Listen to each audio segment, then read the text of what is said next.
Christmas, yes, it may be 4 months away, but already there are concerns in Britain about the food chain supply, which is hampering the distribution of certain goods to some of the biggest names in industry there. McDonald's, Tesco, Nando's and Iceland are among those saying some shelves are empty. So can we expect to see it having a substantial impact here too? Business commentator Justin Urquhart Stewart is with us. Morning, Justin. Good morning. Let's leave aside the delight that listeners will feel for us mentioning Christmas in August. What's going on here? It's a combination of factors leading to a sort of perfect storm. What you had is obviously the effect of the pandemic itself, and so that impacts on the economy and actually people being away. Then certainly in the United Kingdom, you had, because of a rather officious app that they put out, we had something known as a pingdemic, where people were being pinged to say they had been somewhere near someone who might have had a picture of somebody who had the virus. On that basis, you were then forced to go on quarantine for 10 days. Well, it doesn't take long before that actually means a huge proportion of workforce are now being affected. Now add to that, actually, that the heavy goods vehicles drivers, we've had a shortage of those because they haven't been able to do any tests for 18 months, so there's a shortage of them.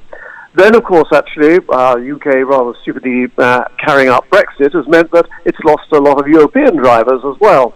And so a combination of all those issues coming together, and then, if you want a little bit more, just maybe a ship getting stuck in the Suez Canal, well, it may not affect food, but it certainly affects other things, dare I say, relating to Christmas, like presents. So a combination of those issues has led to this, frankly, totally chaotic structure we see now. So when KFC run out of chicken, it's not a lack of chicken, it's probably a lack of drivers. Will longer lorries help?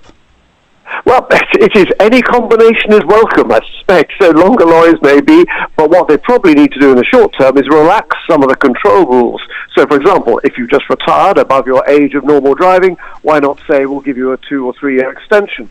Obviously, they can try and increase the number of people being tested, but that takes time. But what the government should be doing is bringing in extra support. And of course, at times like this, where times of strikes and things like that, you normally end up with the state services coming in, like the army and others, to try and help with this issue for the time being.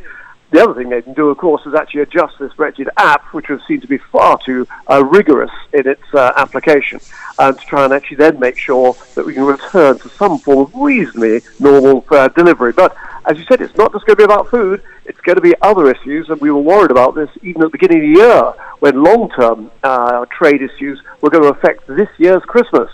And so as a result of the pandemic, many companies, and I can see the same also in the Republic as well, are trying to shorten their supply chains to actually make them closer to home, maybe made locally, but more to the point, more secure. Justin, thanks for speaking to us again. That's Justin Urquhart Stewart, big commentator looking ahead to Christmas. 9:02.